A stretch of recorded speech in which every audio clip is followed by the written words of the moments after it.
بسم اللہ الرحمن الرحیم نحمده ونصلی علی رسوله الکریم۔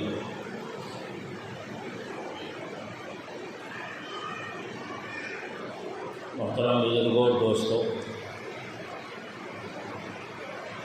گزشتہ جمعے کو جنگ احد کے تعلق سے بات ہو رہی تھی۔ بات یہاں پر مکمل ہوئی تھی، اس جگہ پر بات ختم کی گئی تھی، چھوڑی گئی تھی کہ صحابہ کرام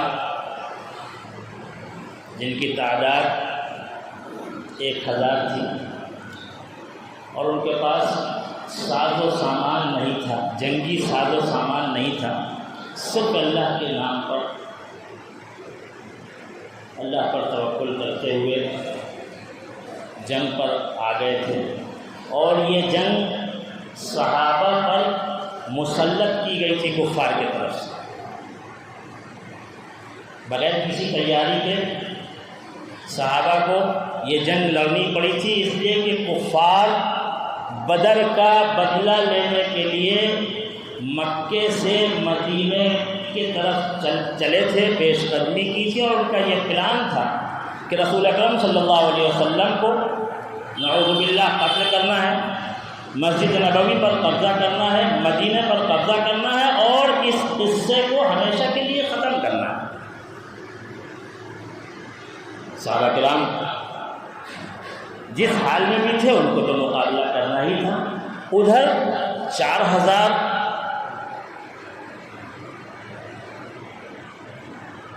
جنگی ساز و سامان کے ساتھ 4000 لوگ تھے، ادھر بغیر کسی ساز و سامان کے 1000 تھے، وہ تعداد میں بھی زیادہ تھے اور جنگی ساز و سامان کے اعتبار سے بھی بھاری تھے۔ صحابہ کرام تعداد میں بھی کم تھے اور بے سر و سامانی کی حالت تھی۔ تو بات یہاں تک ہوئی تھی کہ دونوں فوجیں آمنے سامنے آ گئیں، اور جب بالکل آمنے سامنے آ گئیں تو منافقین کے سردار نے اپنے 300 ساتھیوں کے ساتھ وہاں سے لشکر کو چھوڑ کر کے واپسی اختیار کی۔ اب صحابہ کرام 700 بچے۔ یہ تفصیل گزشتہ جمعہ کو عرض کی جا چکی ہے۔ اب اس وقت کا جو طریقہ تھا جنگ کا، جب دونوں فوجیں آمنے سامنے آ جاتی تھی، کھڑی ہو جاتی تھی، اس کے بعد کوئی اعلان نہیں ہوتا تھا، بلکہ جنگ کی شروعات کا طریقہ یہ ہوتا تھا کہ کوئی ایک خاص پہلوان، کوئی ایک خاص حرب کا ماسٹر جو جنگی مہارت رکھتا ہو، وہ میدان میں اپنی فوج سے آگے نکل کر کے بیچ میں آ کر کے کھڑا ہوتا تھا اور سامنے والوں کو للکارتا تھا کہ آؤ میرے مقابلے پر۔ تو ادھر سے بھی کوئی اس کے مقابلے کے لیے جاتا تھا، ان دونوں میں مقابلہ ہوتا تھا، اور ان دونوں میں سے کسی ایک کو فتح حاصل ہوتی تھی، اور فتح کی صورت یہی ہوتی تھی کہ دوسرا قتل ہوتا تھا، دوسرا مارا جاتا تھا۔ تو یہ گویا جنگ شروع ہونے سے پہلے اعصابی اعتبار سے، مارال کے اعتبار سے، ذہنی اعتبار سے برتری ہوتی تھی اس کو جو اس میں فتح حاصل کرتا تھا، اور اس کے بعد پھر دونوں فوجیں آگے بڑھتی تھی اور گھماسان شروع ہو جاتا تھا، جنگ شروع ہو جاتی تھی۔ احد کے میدان میں جب جنگ شروع ہوئی تو کفار کی طرف سے طلحہ ابن ابی طلحہ العبدری، یہ ان کا ایک پہلوان تھا جو کفار کے لشکر کا گویا ایک مینڈھا تھا، اس کو وہ کفشۃ الکتیبہ کے نام سے پکارتے تھے، یعنی کہ یہ ہمارا سب سے بڑا سانڈ ہے۔ یہ سانڈ آیا، یہ 100 بندوں کے مقابلے میں اکیلا نکلتا تھا۔ اس کو دیکھ کر کے لوگ ڈر جاتے تھے۔ وہ آیا، اس نے آ کر کے چیلنج کیا، ادھر سے حضرت زبیر گئے اور پہلے ہی وار میں اس کا کام ختم کر کے واپس آئے۔ اس کے بعد باقاعدہ جنگ شروع ہو گئی۔ جب جنگ شروع ہوئی تو صحابہ کرام بڑی دلیری کے ساتھ اس بڑی جانفشانی کے ساتھ اور جواں مردی کے ساتھ انہوں نے جنگ لڑی اور کفار کے حوصلے ٹوٹ گئے. وہ جنگ کے میدان سے اپنا ساز و سامان چھوڑ کر کے بھاگے. یہاں پر ایک بات واضح کرنا ضروری ہے کہ احد کے جنگ کے تعلق سے ایک طبقہ یہ کہتا ہے کہ احد میں مسلمانوں کو شکست ہوئی، حالانکہ وہ یہ ان حقائق سے واقف نہیں ہے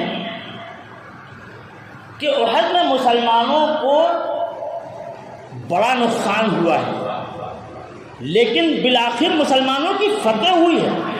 جنگ کے میدان سے کافر بھاگا ہے اور دو مرتبہ بھاگا ہے، تو وہ سامان چھوڑ کر کے بھاگ گئے. اللہ کے رسول صلی اللہ تعالیٰ علیہ وسلم نے جنگ سے پہلے وہ 700 صحابہ میں سے 650 صحابہ کو اپنے ساتھ رکھا اور 50 صحابہ کو حضرت عبداللہ ابن زبیر رضی اللہ تعالیٰ عنہ کی امارت میں ان کو ان 50 بندوں کا امیر بنا کر کے جبل رومات پر لگایا تھا.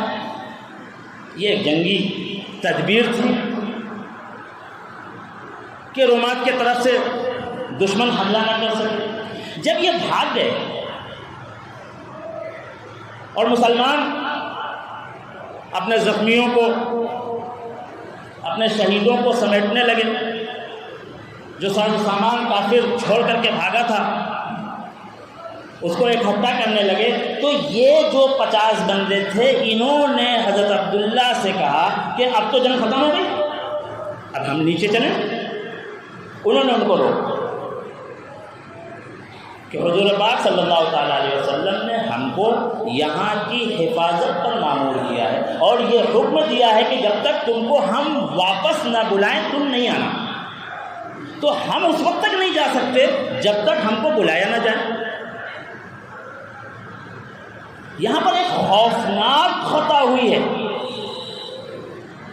کہ اکثر 50 میں سے اکثر صحابہ کرام نے یہ کہا کہ یہ حکم تو جنگ تک تھا، اب جنگ ختم ہو چکی ہے، ہم کیوں نہ اپنے بھائیوں کی مدد کریں جا کر کے اور مال غنیمت اکٹھا کریں، اپنے ساتھیوں کی مدد کریں، مال غنیمت اکٹھا کریں اور حضور پاک صلی اللہ تعالیٰ علیہ وسلم کی قدموں پر رکھیں. امیر صاحب نے منع کیا. 40 بندے انہوں نے حضور پاک صلی اللہ تعالیٰ علیہ وسلم کے حکم کو کما حقہ نہ سمجھا اور وہ واپس چلے گئے. ادھر کفار بھاگ رہے تھے، افراتفری کا عالم تھا.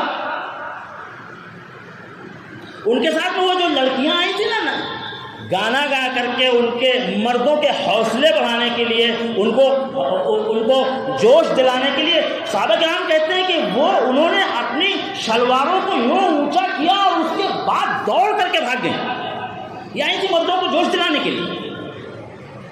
تو صحابہ کرام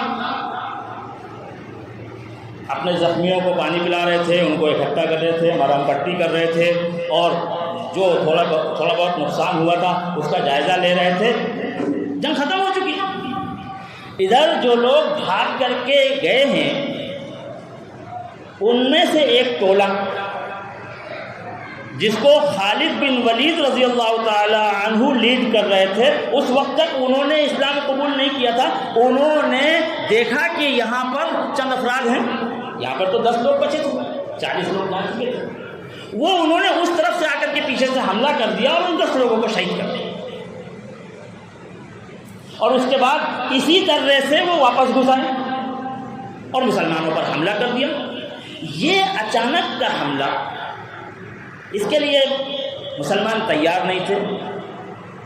یہ بڑا شدید حملہ تھا اور مسلمانوں کو سنبھلنے کا موقع نہیں ملا اور اس وقت تھوڑی دیر کے لیے کفار غالب آ گئے کیونکہ یہ اچانک حملہ ہوا، اس کے لیے وہ تیار نہیں تھے.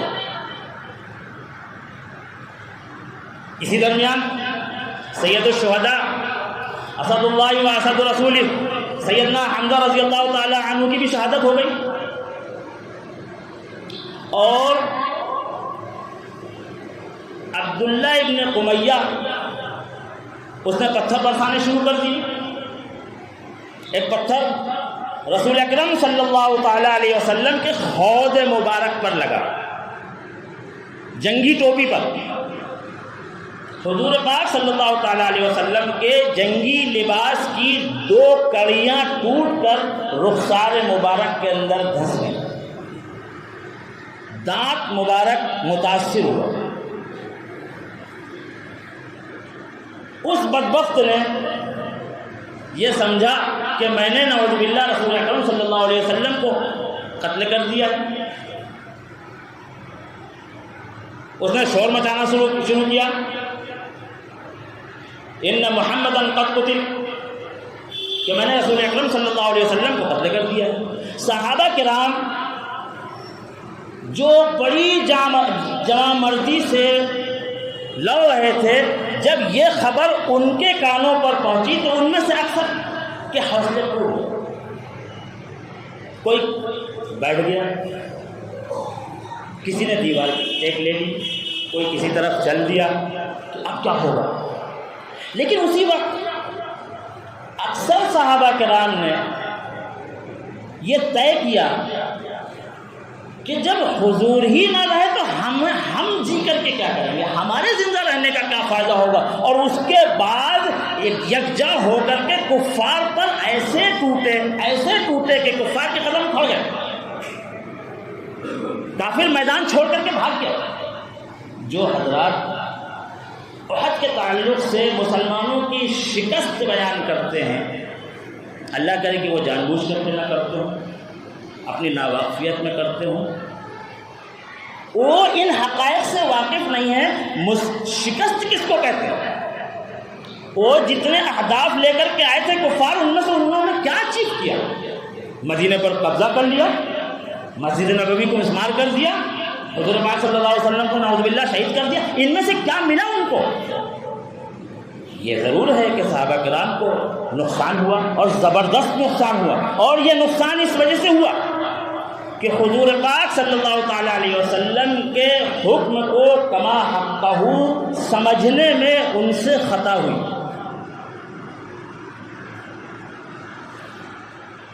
اب رسول اکرم صلی اللہ علیہ وسلم کے پاس صحابہ کرام اکٹھا ہوئے. ان کو جب یہ بات معلوم ہوئی کہ حضور پاک صلی اللہ تعالیٰ علیہ وسلم حیات ہیں، تو ان کے اندر تو ایک جوش آ گیا، دوگنی انرجی آ گئی، ایک بڑا زبردست حوصلہ ملا، اور وہ سارے حضور پاک صلی اللہ علیہ وسلم کے پاس اکٹھا ہوئے. کافر بھاگ گیا.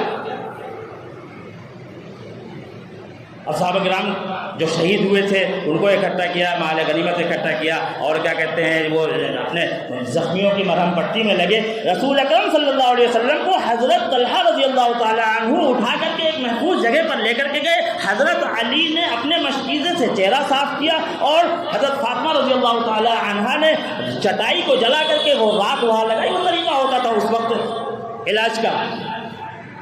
اب صحابہ کرام کی تدفین کا وقت آیا. صحابہ کرام 70 صحابہ کرام شہید ہیں، حضرت حمزہ بھی ہیں. لیکن تدفین کے موقع پر خاص واقعہ پیش آیا. تفصیلات تو بہت ہیں، یہ واقعہ بیان کر کے میں اپنی بات ختم کرنا چاہتا ہوں. حضرت مصعب ابن عمیر نوجوان صحابی، وہ بھی شہید ہوئے. حضرت حمزہ کے ساتھ ایک ہی قبر میں ان کو دفن کیا گیا. یہ انتہائی خوبصورت اور اسمارٹ سے نوجوان تھے. اسلام لانے سے پہلے، اسلام کو قبول کرنے سے پہلے بہترین کپڑے پہنتے تھے، بہترین سلیقے مند ڈریسنگ کرتے تھے، خوشبو کے بہت شوقین تھے. وہ جب مکے کی گلیوں سے نکلتے تھے تو ان کے جانے کے بعد لوگ خوشبو سونگھ کر کے بتا دیا کرتے تھے کہ مصعب یہاں سے گزرے ہیں. اسلام قبول کرنے کے بعد حضور اکرم صلی اللہ علیہ وسلم نے ہجرت سے 1 سال پہلے ان کو مدینے بھیج دیا کہ جا کر کے وہاں کے لوگوں کو نماز، قرآن، دین سکھاؤ. تو یہ مدینے کے پہلے مسلمان مبلغ ہیں. ناز و نعم میں پلے تھے، لیکن اسلام پر انہوں نے اپنا سب کچھ قبول کر دیا. اور شہادت کے وقت کفن کا ٹکڑا ان کو ایسا ملا ہے کہ اگر سر کو ڈھانکا جاتا ہے تو پیر کھل جاتے ہیں. یہ جو نعمتوں میں پلے تھے، کوئی کسی چیز کی کمی نہیں تھی۔ اسلام لانے کے بعد اب جب وہ شہید ہوئے ہیں تو ان کو حضرت حمزہ کے ساتھ دفن کیا جا رہا ہے، اور جو کفن دیا جا رہا ہے، جو کفن کی چادر ان پر ڈالی جا رہی ہے، اگر سر کو بند کیا جا رہا ہے تو پیر کھلا ہے، پیر کو ڈھکا جا رہا ہے تو سر کھلا ہے۔ رسول اکرم صلی اللہ علیہ وسلم نے ارشاد فرمایا کہ سر کو ڈھانپ دو اور پیروں پر گھاس رکھو۔ تو حضرت حمزہ کے ساتھ ان کی اجتماعی قبر ہے۔ تفصیلات اور بھی ہیں، میں نے کچھ موٹی موٹی باتیں عرض کی ہیں آپ کے سامنے۔ اللہ تبارک و تعالی ان جانثاران نبی کی قبروں پر لاکھوں کروڑوں رحمتیں نازل فرمائے۔ وآخر دعوانا الحمد للہ رب العالمین۔